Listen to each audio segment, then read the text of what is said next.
So this is the last that I'm going to be doing in a little series that I've been doing on the subject of reconciliation. It was inspired by the monks that we had here, thanks to the Potamkin family, a few weeks ago. And just a little bit of a recap. Reconciliation leads to peace, to giving up the struggle.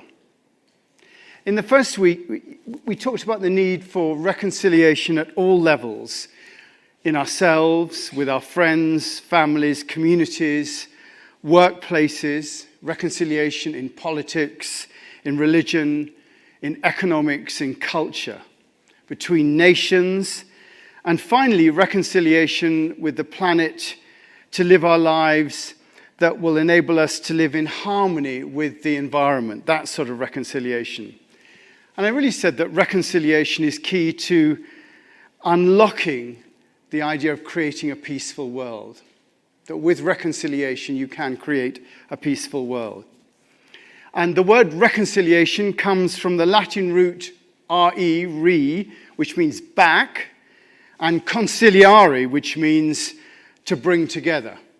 So what reconciliation means is to bring back together. That's the upshot of it.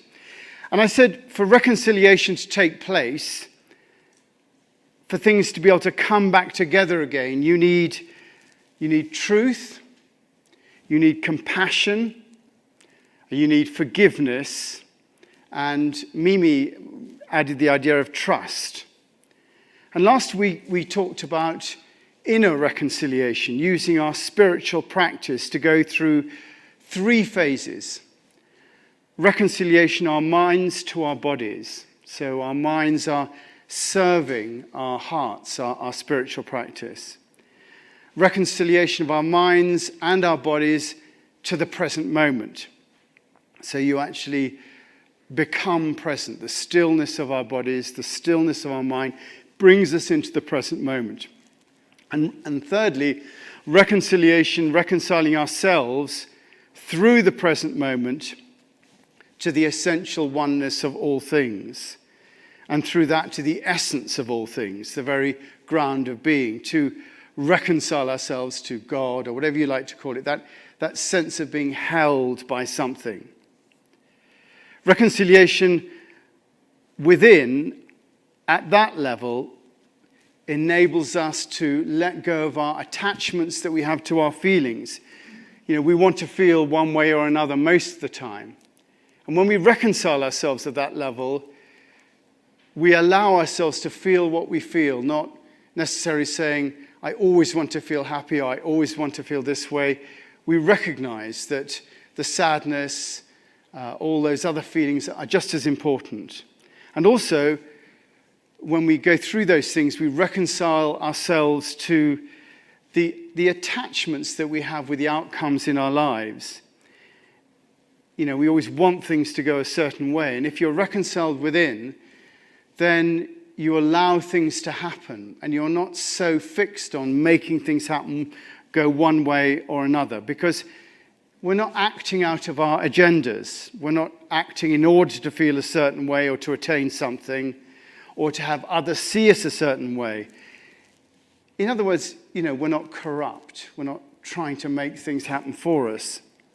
I pointed out that corruption is the opposite to reconciliation. It doesn't really, you don't think that, but it is.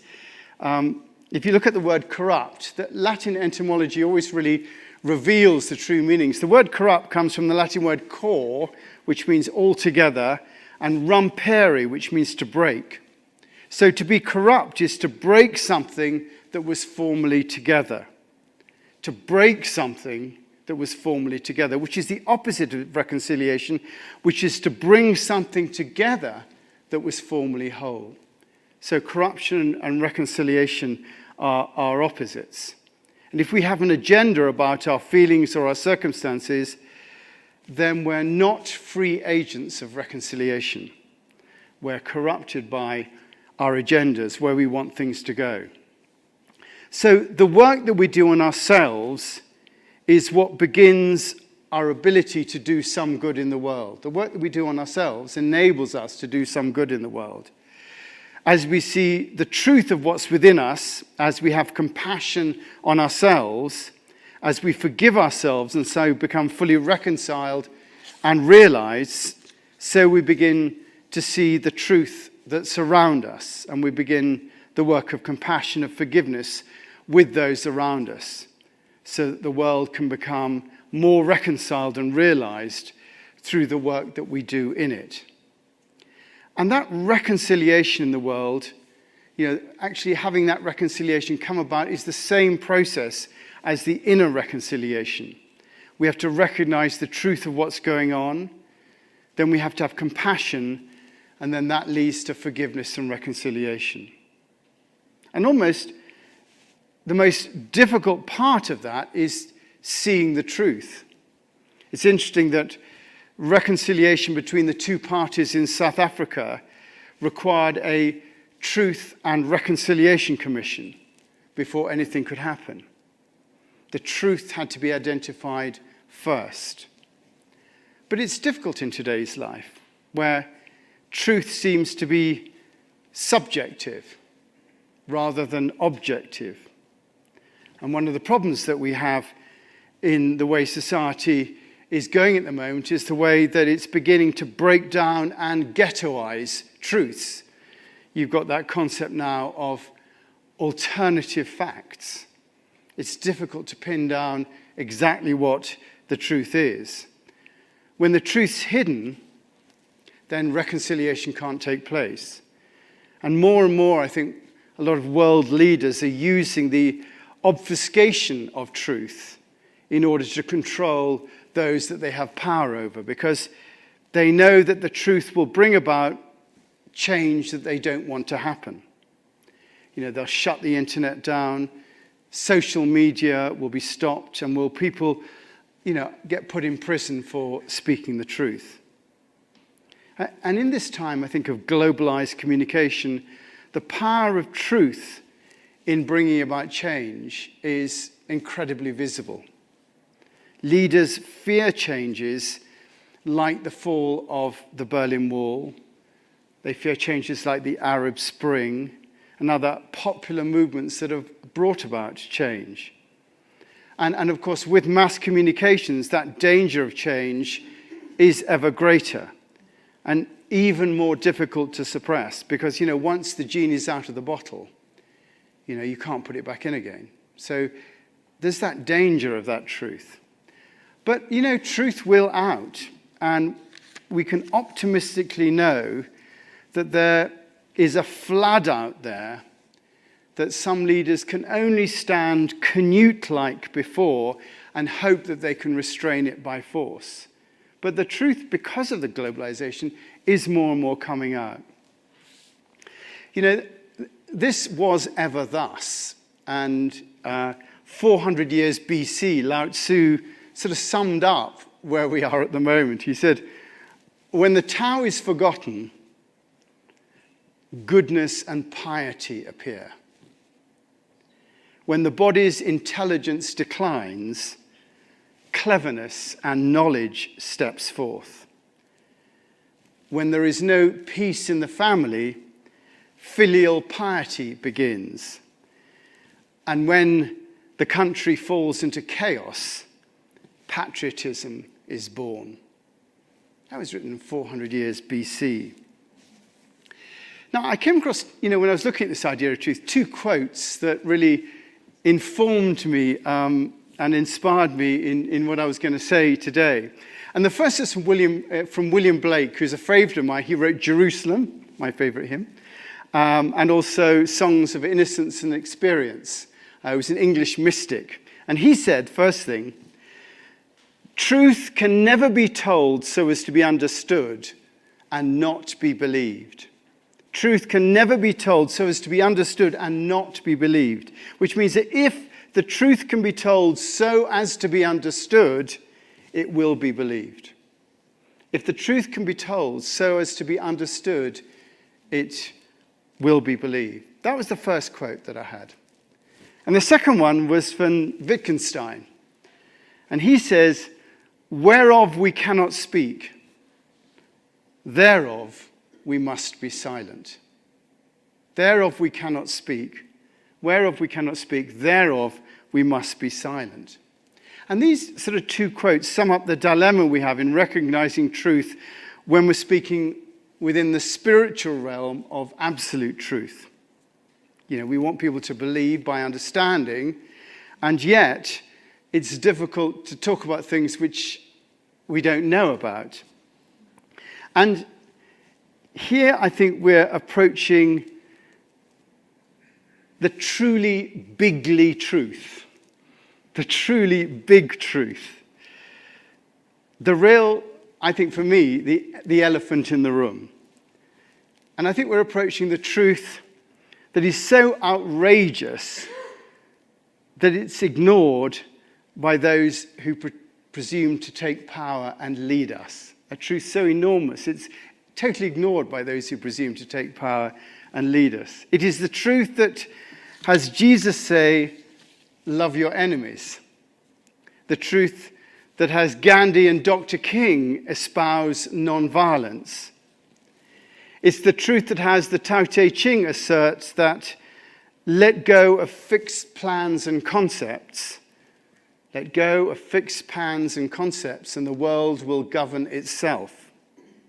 It's the truth that all the great sages have realized and attempted to communicate. And yet it's ignored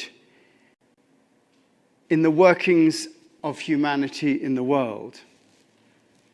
The realization of this truth would not only reconcile man to man and nation to nation, but would also reconcile humanity to the planet and solve the existential climate change crisis. The only thing that's going to solve the problems of the world is the realization of this truth. And such a truth can only be understood, I think, through education. From educare, which means to draw out. The education, the drawing out of people, the understanding of this truth which is deep within them. And once they understand this truth and believe it and understand it, then I think the world would change. And what is this truth? It is the truth that all of the entire universe is one interconnected entity, and that humanity is a part of that entity. That is the truth, that all of the entire universe is of one interconnected entity, and that humanity is a part of that entity. That we and the universe are one. That there is a Unitarian nature to all consciousness and reality. That we are the universe made conscious of itself. We are the most advanced part of the evolution of that consciousness. Just as the first axial age from 500 BC to 500 AD saw the emergence of the Buddha, Jesus, Muhammad, Lao Tzu, among others, that axial age brought about the realization that there was a transcendent reality available to everyone. That first axial age brought about the idea that there was a transcendent reality available to everyone. The kingdom of heaven is within us. That was the message of that first axial age. Now we're in a second axial age, a second sort of spiritual movement, which is characterized by the emergence of global consciousness and an understanding that everything is intimately interdependent, that nothing exists in isolation from itself, that all things are interconnected, both on a surface level and at the much deeper level of consciousness. Everything is part of the same consciousness that brought about and was manifest, that consciousness was brought about and manifest the Big Bang and evolved through millions of years and many iterations. That consciousness emerged right through plants, single-cell organisms, all the way through. It emerged to the point today that consciousness is seeing, hearing, and feeling itself through us, humanity. That consciousness is realizing itself through humanity, through us. And humanity is also now aware of the origin and source of that consciousness. So the consciousness at the center of the universe is aware of itself, being aware. What we originally called God, we now see as an ordered urge towards aliveness. The ground of being, an ordered urge towards aliveness that is evolving into a perfection, second coming, whatever you like to call it, that can be imagined but not fully understood. It is the truth of this understanding of the unitive nature of all things that is the solution to solving the problems that we have as a species here on the planet. To understand that we are all of a one, not just from the proverbial butterfly flapping its wings and causing, a hurricane the other side of the world type of meaning, not only that type of meaning, but also in the deeper connectivity of that unified consciousness expressing itself in all the differentiated forms of matter and all the space that's between matter. That understanding is a game changer. It means that humanity has a duty to share all things for the betterment of that one reality. That all global problems need to be shared together and solved together. That all global wealth is there for the betterment of that reality, not just for the few. And that, as Isaac Asimov said, there are no nations. There is only humanity. And if we don't come to understand that right soon, there will be no nations because there will be no humanity.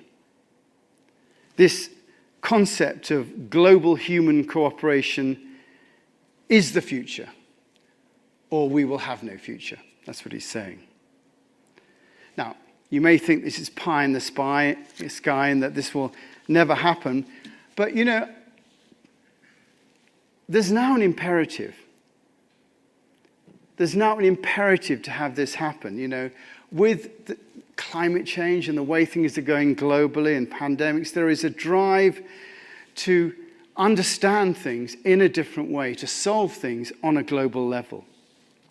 We probably, only have a few generations to get to that point of cooperation. Truth can never be told so as to be understood and not believed. If the truth can be told so as to be understood, it will be believed. And our role is to be able to tell this truth so that it can be understood. And if it is understood, it will be believed. Every iteration of godness has had the same challenge across the centuries. All the different iterations of godness, whether that be, the God that was the chariot God crossing the sky, that the basic people believed that was the God, that the sun was the chariot God that crossed the sky, or Moses and the Ten Commandments. In each case, people understood and they believed, and they changed their lives accordingly, according to their concept of the divine, to the point where they often took to sacrificing their children to be reconciled to these gods that they believed in. Look at the Aztecs, Abraham and Isaac. It was taken as truth at that basic level. As was Christianity, the truth of Christ coming from God to save us all, his death so that humanity could be reconciled to God, more children killing, incidentally, and his resurrection and assumption, and us waiting for the second coming. That truth still exists to this day in the minds of many and as being absolute objective truth. It has guided the thinking of half humanity for the last 2,000 years. And now, with the evolution of our consciousness and understanding, we can see a truth that includes all religions. Religions are, after all, a cultural interpretation of truth. And that truth essentially is the Unitarian nature of reality. Each of these truths has enabled humanity to progress as we've unpacked the implications of those truths, and it's been interpreted, and the same is true of the current realization that we have. This idea of a Unitarian concept or reality. It's not a final truth. Like all the other truths, it can't be seen as an objective reality. Just the nearest that our subjective realities can come to identifying something that is objectively useful in understanding how to live our lives to the best. These truths they're subjectively viewed as objectively useful in understanding how to live our lives to the best. And our challenge is to communicate this reality in a way that the truth that can never be told to be understood and not believed. This truth can be told so as to be understood and be believed. We have to communicate that truth to that understanding.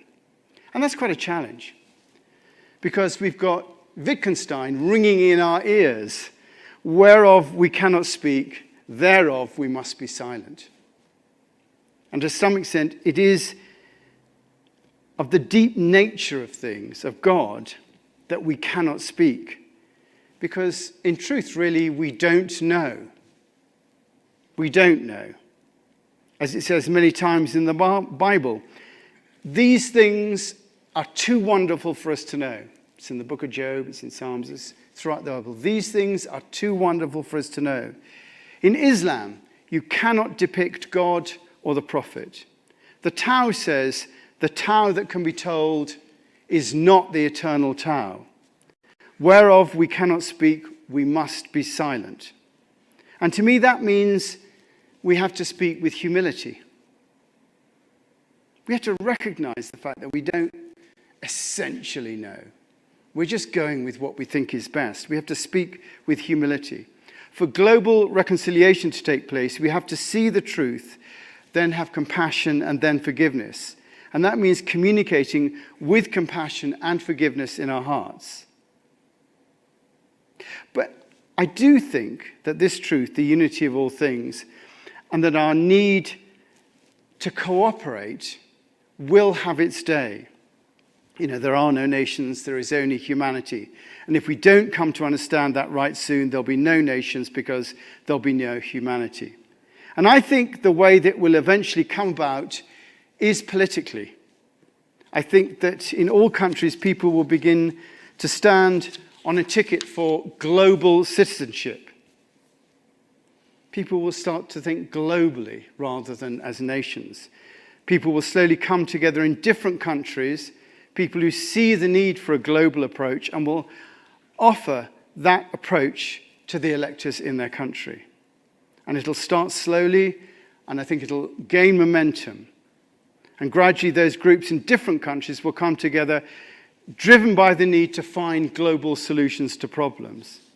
And I think that electors will see the need for cooperation, and as people are elected on a ticket of global citizenship, so they will gain attention, recognition, and I think finally unite and come to power.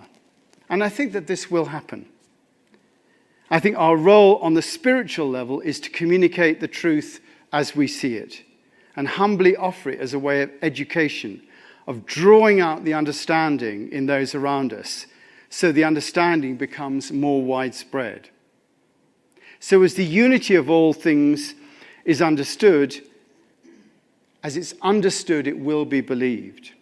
And it starts on a very practical level, that we have world problems, not national problems, whether they be global pandemics, climate change, economic migration, the refugee crisis.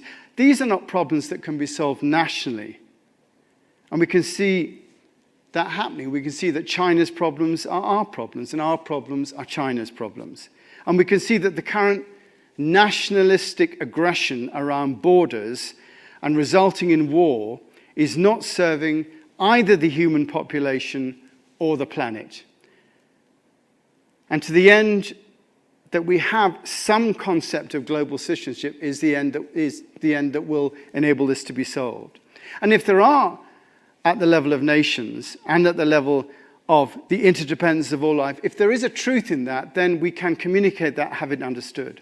And you can see it on a basic level that, as Sogyal Rinpoche said in the Tibetan book of Living and Dying, nothing has an inherent existence of its own when you really look at it. Nothing has an inherent existence of its own.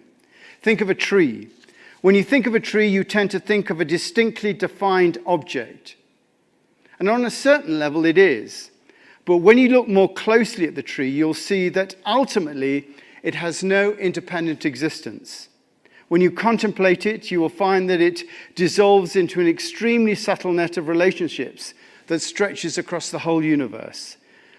The rain that falls on its leaves, the wind that sways it, the soil that nourishes and sustained it, all the seasons and the weather, moonlight and starlight and sunlight, all form part of the tree. And as you begin to think about the tree more and more, you'll discover that everything in the universe helps make the tree what it is. That it cannot at any moment be isolated from anything else. And that at every moment its nature is subtly changing. This is what we mean when we say that things have no independent existence. And that speaks to the physical interdependence of things.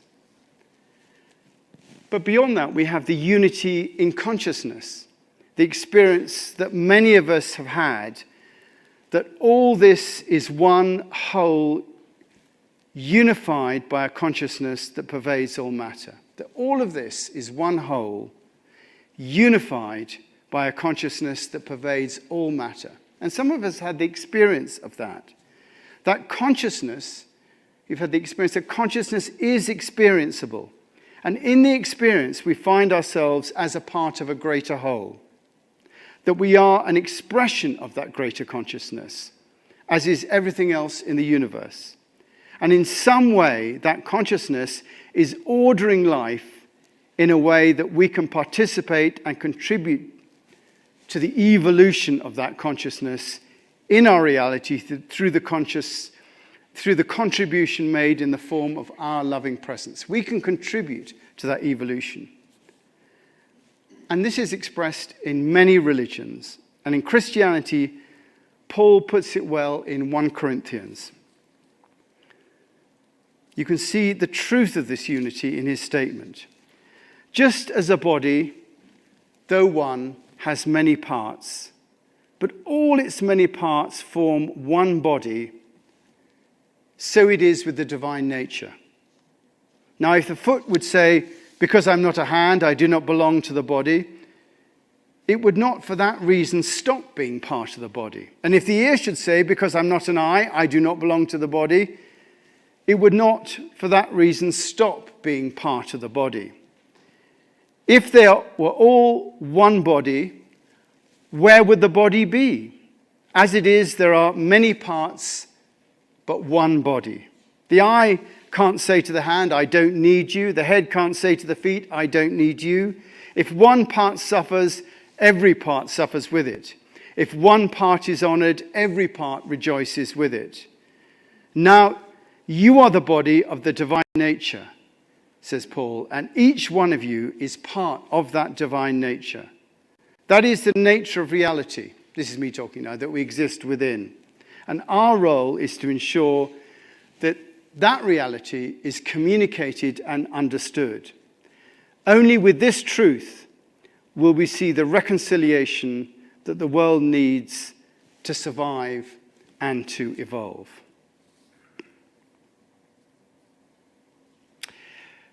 Well, that's the end of my blurb. And I just thought we might just have a little, just sort of a bit of an experience or just a bit of meditation, just to maybe just be with some of those ideas. Maybe with our eyes closed, just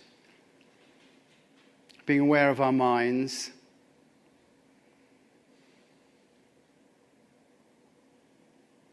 And our minds becoming aware of our bodies, of our breathing.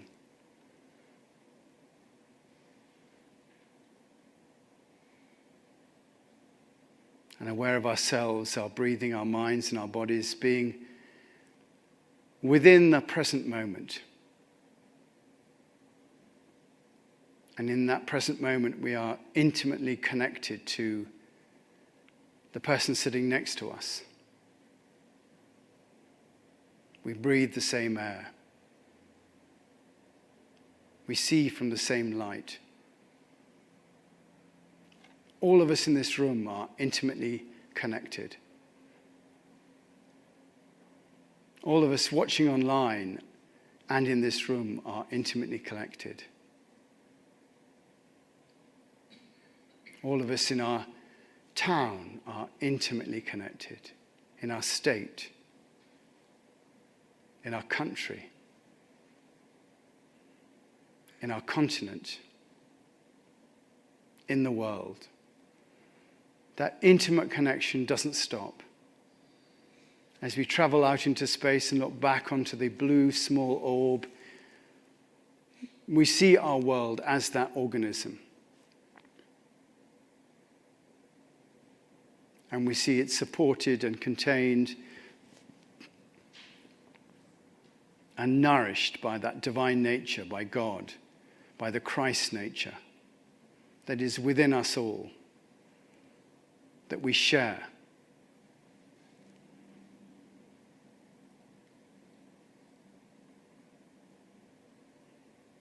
We are individually representatives of that consciousness in the world. And our role is to manifest love into that consciousness to make the world a more loving place.